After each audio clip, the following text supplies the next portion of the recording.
Hello friends, good morning. मैं मगन, आप देख रहे हैं एग्जाम नेक्स्ट। आज मैं आपके लिए लेके आया हूँ एक इम्पोर्टेंट सेशन, मानव किडनी। इससे संबंधित काफ़ी इंपॉर्टेंट क्वेश्चन है जो कि आने वाली सभी एग्जामों के लिए हेल्पफुल होंगे, जो कि एग्जामों में बार बार आते हैं। तो आज मैं आपको बताता हूँ कि मानव किडनी किस प्रकार से कार्य करती है, किस प्रकार से ये मूत्र का निर्माण करती है, किस प्रकार से ये रक्त का शुद्धिकरण करती है, कितने भाग होते हैं किडनी के। तो आज मैं दिखाता हूँ। वीडियो शुरू करने से पहले यदि आप मेरे चैनल पर नए हैं तो एक बार वीडियो को लाइक कर दें, चैनल को सब्सक्राइब कर दें और दोस्तों को शेयर कर दें। वीडियो को स्किप बिल्कुल ना करें क्योंकि आपके लिए काफ़ी हेल्पफुल होंगे। तो क्वेश्चन कराने से पहले मैं आपको एक बार इसका डायग्राम बताता हूँ। ये देखो, किडनी का डायग्राम होता है। तो हमारे शरीर में किडनियों की संख्या 2 होती है, जो कि रीढ़ की हड्डी के दोनों तरफ स्थित होती है। हमारे शरीर में किडनियों की संख्या कितनी होती है? 2, जो कि रीढ़ की हड्डी के दोनों तरफ स्थित होती है। ये होती है, ठीक है, जो कि रीढ़ की हड्डी के दोनों साइड स्थित होती है।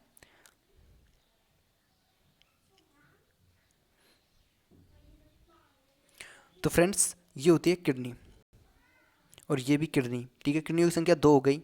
ये जो ऊपर आपको दिख रही है इसे बोलते हैं एड्रिनल ग्रंथि, यानी कि एड्रिनल ग्रंथि यानी अधिवृक्क ग्रंथि। इससे एक हार्मोन स्रावित होता है जो कि एड्रेनलिन हार्मोन कहलाता है। तो आप अभी बस इतना याद रखें कि एड्रिनल ग्रंथि से एड्रेनलिन हार्मोन स्रावित होता है। जब मैं आपको मानव की ग्रंथियों के बारे में पढ़ाऊंगा, यानी अंतस्रावी ग्रंथियों के बारे में पढ़ाऊंगा, तो उसमें काफ़ी अच्छे से आपको समझा दूंगा। अब देखते हैं। ये होता है, ये जो आपको ब्लू कलर का दिख रहा है इसे बोलते हैं अपन सिरा। ये सिरा जब किडनी में प्रवेश करती है तो इसे बोलते हैं रीनल सिरा। और ये होती है धमनी, इसे बोलते हैं रीनल धमनी, ठीक है। अब क्या होता है कि सिरा क्या होती है, अशुद्ध रुधिर लेके आती है और ये क्या होती है, इस किडनी में शुद्धिकरण करके धमनी के द्वारा इसे वापस ले जाया जाता है। अब मैं आपको बताता हूँ कि रक्त 2 प्रकार के होते हैं, शुद्ध और अशुद्ध। यदि आपने मेरे पहले वाली वीडियो नहीं देखे तो एक बार मेरे पहले वाली वीडियो देख लें। उसमें मैंने रुधिर के बारे में काफ़ी अच्छी वीडियो अपलोडेड की है कि रुधिर क्या होता है, रुधिर के कितने वर्ग होते हैं, रुधिर का परिसंचरण कैसे होता है। तो एक बार कृपया करके उन वीडियो को एक बार देख लेना।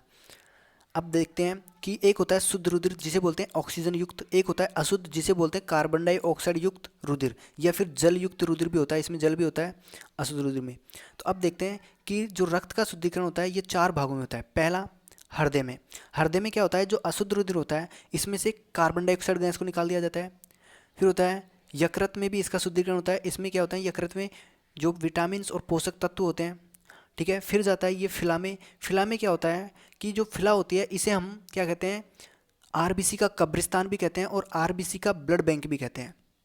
क्यों कहते हैं इसको मैं समझाता हूँ। जब ये रुधिर फिला में जाता है, जिसे इंग्लिश में स्प्लीन बोलते हैं या तिल्ली भी बोलते हैं, तो वहाँ पे क्या होता है, जो पुरानी वाली यानी कि जो पुरानी वाली आरबीसी होती है वो नष्ट हो जाती है, तथा यहाँ पर रुधिर का संचय भी होता है, ठीक है। तो इस प्रकार से इसे एक तो तरह से कब्रिस्तान भी कहते हैं आरबीसी का, और आरबीसी का ब्लड बैंक भी कहते हैं। फिर ये क्या होता है, किडनी में आता है। किडनी में क्या होता है कि जो अशुद्ध रुधिर जब किडनी में आता है तो इसमें से जल का अवशोषण कर लिया जाता है। क्या कर लिया जाता है, जल का। फेफड़ों के द्वारा कार्बन डाइऑक्साइड का बाहर निकाल दिया जाता है, जबकि किडनी के द्वारा जल का अवशोषण कर लिया जाता है। ये जल अवशोषण करने के बाद जो जल होता है ये मूत्र में परिवर्तित हो जाता है, जिसे अपन मूत्र कहते हैं। और ये मूत्र क्या होता है, मूत्र वाहिनियों द्वारा, ये जो मूत्र वाहिनी है इसके द्वारा मूत्राशय में आ जाती है, और मूत्राशय में आने के बाद ये मूत्र मार्ग के द्वारा बाहर निकाल जाती है। अब देखो, ये मूत्र वाहिनी है, इन्हें क्या कहते हैं, इंग्लिश में बोलते हैं यूरेटर। मूत्राशय को इंग्लिश में बोलते हैं यूरेनरी ब्लडर, और जो मूत्र मार्ग होता है यानी जिसे लिंग भी बोलते हैं इसे बोलते हैं यूरेथ्रा। अब मैं आपको बताता हूँ कि किडनी के कितने भाग होते हैं। तो आगे देखते हैं। तो फ्रेंड्स, किडनी के इम्पोर्टेंट अगर देखे जाए तो 3 भाग होते हैं। पहला होता है कॉर्टेक्स। कॉर्टेक्स क्या होता है, कॉर्टेक्स किडनी का एक बाहरी भाग होता है। फिर होता है मेंडुला। मेंडुला ये जो होता है, मेंडुला होता है, ये जो मध्य भाग होता है मेंडुला होता है, ये आपको दिख रहा होगा, ये मेंडुला है, ठीक है। मध्य भाग मेंडुला होता है। और एक और होता है रीनल पेल्विस। क्या होता है, रीनल पेल्विस। रीनल पेल्विस, ये जो बीच में आपको दिख रहा है रीनल पेल्विस है, ठीक है। तो यहाँ पर ही क्या होता है, जब अशुद्ध रुधिर में से जल का अवशोषण किया जाता है तो जो ये मूत्र बन के क्या हो जाता है, यहाँ पर इकट्ठा हो जाता है। इसमें क्या होता है, इकट्ठा हो जाता है, इसे बोलते हैं रीनल पेल्विस। तो पूछा जाता है कि किडनी में मूत्र का निर्माण होने के बाद कहाँ संचित होता है, तो रीनल पेल्विस में होता है। फिर ये क्या हो जाता है कि मूत्र वाहिनी के द्वारा इसे बाहर निकाल दिया जाता है, और मूत्राशय में जाके ये मूत्र मार्ग के द्वारा बाहर निकाल दिया जाता है। इतना आपको समझ में आ गया। अब देखते हैं दोस्तों, एक और देखता हूँ। एक कि जो नेफ्रॉन है ये भी क्या होता है, किडनी की एक इकाई होती है नेफ्रॉन भी, ठीक है। एक और है रेनिल पिरामिड। रेनिल पिरामिड क्या होता है कि जब कॉर्टेक्स में मेंडुला के सूक्ष्म तंतु प्रवेश करते हैं तो ये असंख्य खंडों में बटा सा दिखाई देता है। देखो ये असंख्य खंडों में बटा सा दिखाई दे रहा है, तो इसे बोलते हैं रीनल पिरामिड। आगे देखते हैं, अब करते हैं अपन।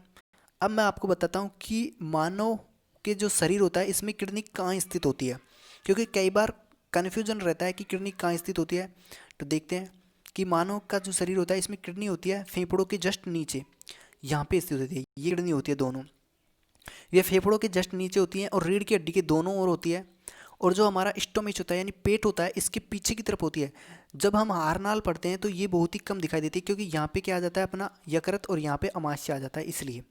ठीक है, तो अब दोस्तों आगे देखते हैं। अब अपन क्वेश्चन की शुरुआत करते हैं। तो आज का पहला क्वेश्चन, मनुष्य या उच्च कशेरुकी जंतुओं में प्राथमिक उत्सर्जी अंग किसे कहते हैं? वृक्क, मूत्रवाहिनियां, मूत्राशय या मूत्रमार्ग? तो इसका जो राइट आंसर होगा वो होगा वृक्क। ठीक है, यानी कि जो प्रथम अंग होता है वो वृक्क ही होता है। आगे देखते हैं, मनुष्य के उत्सर्जित तंत्र में भाग लेने वाले कितने अंग हैं? तो चार होते हैं। पहला होता है किडनी, दूसरा होता है मूत्रवाहिनी जिन्हें यूरेटस बोलते हैं, तीसरा होता है मूत्राशय जिन्हें यूरेनरी ब्लडर बोलते हैं, और चौथा होता है मूत्रमार्ग जिन्हें यूरेथ्रा बोलते हैं। आगे देखते हैं, हमारे शरीर में वृक्क की संख्या कितनी होती है? तो इसका राइट आंसर होगा 2, यानी किडनियों की संख्या कितनी होती है? 2। हमारे शरीर में वृक्क का आकार होता है, ये इंपॉर्टेंट क्वेश्चन है। हमारे शरीर में वृक्क का आकार होता है यानी किडनी का आकार, तो इसका राइट आंसर होगा सेम के बीज के आकार। ठीक है, तो इस क्वेश्चन का राइट आंसर है सेम के बीज के आकार। अब मैं आपको बताता हूँ कि नाशपाती का किसका आकार होता है, मुट्ठी किसका आकार होता है। तो नाशपाती जो होती है किसका आकार होती है कि जो स्त्रियों का जो गर्भाशय होता है उसका आकार नाशपाती के समान होता है। ठीक है, मुट्ठी का आकार किसका होता है? जो हमारा हृदय होता है इसका आकार मुट्ठी के समान होता है। और मटर के दाने के समान जो पीयूष ग्रंथि होती है इसका आकार मटर के दाने के समान होती है, जो कि हमारे मस्तिष्क में स्थित होती है। आगे देखते हैं दोस्तों क्वेश्चन, हमारे शरीर में वृक्क कहाँ स्थित होता है यानी किडनी कहाँ स्थित होती है? फेफड़ों के मध्य, रीढ़ की हड्डी के दोनों ओर, मस्तिष्क या जांग? तो इसका जो राइट आंसर होगा ये होगा रीढ़ की हड्डी के दोनों ओर। ठीक है, तो रीढ़ की हड्डी फेफड़ों के मध्य में क्या स्थित होता है? वैसे फेफड़ों के मध्य में अगर देखा जाए तो होती है स्टर्नम हड्डी। ठीक है, एक स्टर्नम हड्डी भी होती है, और जो फेफड़ों के मध्य में स्थित होता है वो हृदय भी होता है, और हृदय जो होता है वो थोड़ा बाईं तरफ होता है। मस्तिष्क में क्या स्थित होता है? मस्तिष्क में पीयूष ग्रंथि स्थित होती है, और बाकी भी कई पार्ट होते हैं मस्तिष्क के, लेकिन मैं आपको बता रहा हूँ वैसे इंपॉर्टेंट की दृष्टि से कि पीयूष ग्रंथि मस्तिष्क में स्थित होती है। जांग में क्या स्थित होती है? फीमर हड्डी। फीमर हड्डी जो कि हमारे शरीर की सबसे बड़ी हड्डी होती है। इस क्वेश्चन का राइट आंसर है रीढ़ की हड्डी के दोनों ओर वृक्क स्थित होते हैं या किडनी। हमारे शरीर में वृक्क का रंग कौन सा होता है? गहरे लाल, पीले, श्वेत या नीले? तो इसका राइट आंसर होगा कि जो गहरे लाल रंग का होता है, तो इसका राइट आंसर होगा गहरे लाल रंग का। जो वृक्क है इसे आम बोलचाल की भाषा में गुर्दे भी कहते हैं, तो इसका राइट आंसर है गहरे लाल। पीला कलर किसका होता है? प्लाज्मा जो होता है इसका पीला कलर होता है। तो मैंने प्लाज्मा के से संबंधित भी वीडियो अपलोडेड किए हैं, तो एक बार उन वीडियो को देख लेना, आपको समझ में आ जाएगा कि प्लाज्मा क्या होता है। श्वेत WBC, तो WBC से संबंधित भी मैंने वीडियो अपलोडेड किया है। और नीली किसे कहते हैं? नीली जो होती है वो सिरा। ठीक है, तो सिरा और धमनियों से संबंधित भी मैंने वीडियो अपलोडेड किया है, तो एक बार उन वीडियो को जरूर देख लेना। तो सिरा का रंग कैसा होता है? नीला। आगे देखते हैं क्वेश्चन, पुरुष के वृक्क का भार लगभग कितना होता है? 125 से 170 ग्राम, 115 से 125 ग्राम, 170 से 210 ग्राम, 180 से 260 ग्राम? तो इसका जो राइट आंसर होगा वो होगा 125 से 170 ग्राम। यानी पुरुष की जो किडनी होती है उनका जो भार होता है, ठीक है, यानी कि ये जो है एक किडनी का जो भार होता है वो कितना होता है? 125 से 170 ग्राम के बीच में होता है। और जो स्त्रियाँ होती है उनकी किडनियों का भार होता है 115 से 125 ग्राम। ठीक है, 115 से 125 ग्राम। तो फ्रेंड्स आगे देखते हैं, पुरुष के वृक्क का भार लगभग कितना होता है? क्वेश्चन रिपीट है, सॉरी। आगे देखते हैं, वृक्क किडनी की लंबाई, चौड़ाई व ऊंचाई कितनी होती है? यानी कि किडनी की जो लंबाई है, यानी कि ये अपनी किडनी होती है, ठीक है, इस प्रकार से किडनी होती है, तो इसकी लंबाई कितनी होती है यानी ये कितनी होती है, चौड़ाई कितनी होती है, और इसकी जो ऊंचाई होती है यानी मोटाई कितनी होती है? तो इसकी जो लंबाई मानी गई है वो 10 या 12 सेंटीमीटर, 10 या 12 सेंटीमीटर के बीच होती है। यानी 10 भी आ सकता है ऑप्शन में या 12 भी, तो इसमें 12 तो कहीं आ ही नहीं रहा, तो 10 है, 10। तो इसका राइट आंसर होगा वैसे पहला। लेकिन मैं आपको बताता हूँ चौड़ाई कितनी होती है 6 सेंटीमीटर और ऊंचाई कितनी होती है 3 सेंटीमीटर। तो इसका राइट आंसर होगा 10 इंटू 6 इंटू 3। क्यों? क्योंकि लंबाई इंटू चौड़ाई इंटू ऊंचाई वाला सूत्र लग रहा है। ठीक है, आगे देखते हैं। वृक्क का बाहरी तल होता है, यानी जो किडनी होती है हमारा, ठीक है, इस प्रकार से ये किडनी होती है। तो इसका जो बाहरी तल होता है वो किस आकार का होता है, उत्तल, अवतल या कोई नहीं। ठीक है, तो इसका जो आंसर होगा वो होगा उत्तल। ये उत्तल लेंस की तरह होता है, यानी उत्तल दर्पण या उत्तल लेंस की तरह होता है, उत्तल होगा। तो इसका राइट होगा उत्तल। आगे देखते हैं कि वृक्क का भीतरी तल होता है, तो इसका राइट आंसर होगा अवतल। वृक्क में अंदर की ओर धंसकर छिछला गड्ढा बनता है, इसे क्या कहते हैं? यानी कि जो वृक्क होता है इसमें अंदर की ओर घुसकर इस प्रकार से ये ऐसे एक छिछला खड्डा सा बन जाता है, इसको क्या कहते हैं? तो इसे अपन बोलते हैं हाइलम। तो इसका राइट आंसर होगा हाइलम। अब मैं आपको बताता हूँ कि सीबम क्या होता है। कि प्लाज्मा में से अगर फाइब्रिनोजन प्रोटीन को अलग कर दिया जाए तो उसे बोलते हैं सीबम। काचाब क्या होता है? काचाब एक द्रव होता है जो कि आंख से संबंधित होता है, यानी आंख में काचाब द्रव होता है। ठीक है, आगे देते हैं। लिंगामेंट क्या होता है? कि हड्डी से हड्डियों को जोड़ते हैं, उसे लिंगामेंट कहते हैं। अब है कि वृक्क में अधिवृक्क ग्रंथि कहाँ स्थित होती है? ठीक है, तो वैसे किडनी में स्थित होती है, लेकिन किडनी में कहाँ स्थित होता है? तो मैंने आपको बताया था ये किडनी होती है और इसके जस्ट एक ऊपर इस प्रकार से आकृति होती है, यही क्या होती है? अधिवृक्क ग्रंथि। तो ये क्या होती है? शीर्ष भाग पर होती है। तो इसका राइट आंसर होगा शीर्ष भाग। आगे देखते हैं क्वेश्चन। वृक्क रुधिर के किस भाग के द्वारा प्राप्त करता है? रीनल सिरा, रीनल धमनी या फुफ्फुसीय सिरा या धमनी? तो मैंने बताया था कि जो वृक्क होता है वो रुधिर, अशुद्ध रुधिर प्राप्त करता है, और किसके द्वारा प्राप्त करता है? रीनल सिरा के द्वारा। यानी रीनल सिरा क्या होती है? अशुद्ध रुधिर लेके आती है। आगे देखते हैं क्वेश्चन। वृक्क से रुधिर को एकत्रित करके पश्च महाशिरा को कौन पहुंचाती है? पश्च महाशिरा में कौन पहुंचाती है? तो इसका राइट आंसर होगा रीनल धमनी। यानी रीनल धमनी क्या होती है? वृक्क से रुधिर को ले जाने का कार्य करती है। आगे देखते हैं। वृक्क के चारों ओर के आवरण को क्या कहते हैं? यानी ये इस प्रकार का वृक्क होता है, तो इसके चारों ओर का जो आवरण होता है इसे क्या कहते हैं? ठीक है, इसे अपन बोलते हैं रीनल कैप्सूल। क्या बोलते हैं? रीनल। तो आपको जब भी रीनल शब्द अगर दिखता है तो वो किससे संबंधित है? वृक्क से। तो रीनल कैप्सूल। अब मैं आपको बताता हूँ कि क्रेनियल क्या होता है। यानी कि हमारा जो मस्तिष्क जिन हड्डियों के जाल में सुरक्षित रहता है उन्हें बोलते हैं क्रेनियल। क्रेनियल। तो मस्तिष्क आवरण को क्या कहते हैं? क्रेनियल, या कपाल भी बोलते हैं, यानी स्कल बोलते हैं। कार्डियक पेशी क्या होती है? हृदय जिन पेशियों से बना होता है उन्हें कार्डियक पेशियां कहते हैं। ठीक है, उन्हें क्या बोलते हैं? कार्डियक पेशियां। तो फ्रेंड्स आगे देखते हैं।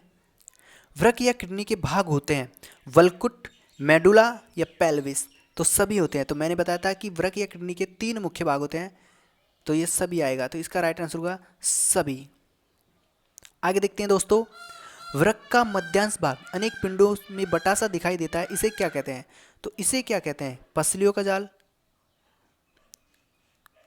फसलियों का जाल, पिरामिड, कुपिका या सभी? तो इसका राइट आंसर होगा पिरामिड। तो मैंने बताया था कि जब कॉर्टेक्स में मेंडुला के अंत यानी अति सूक्ष्म तंतु प्रवेश करते हैं तो ये अनेक पिंडों में दिखाई देता है, बटा सा दिखाई देता है, जिसे पिरामिड बोलते हैं, रीनल पिरामिड बोलते हैं। तो इसका पिरामिड आंसर आ गया। पसलियों का जाल कहाँ होता है? फेफड़ों में होता है, और कुपिका भी फेफड़ों में होती है। आगे देखते हैं। वृक्क में बना मूत्र मूत्रवाहिनी में जाने से पहले, अभी मूत्रवाहिनी में गया नहीं है, मूत्रवाहिनी में जाने से पहले कहाँ एकत्रित होता है?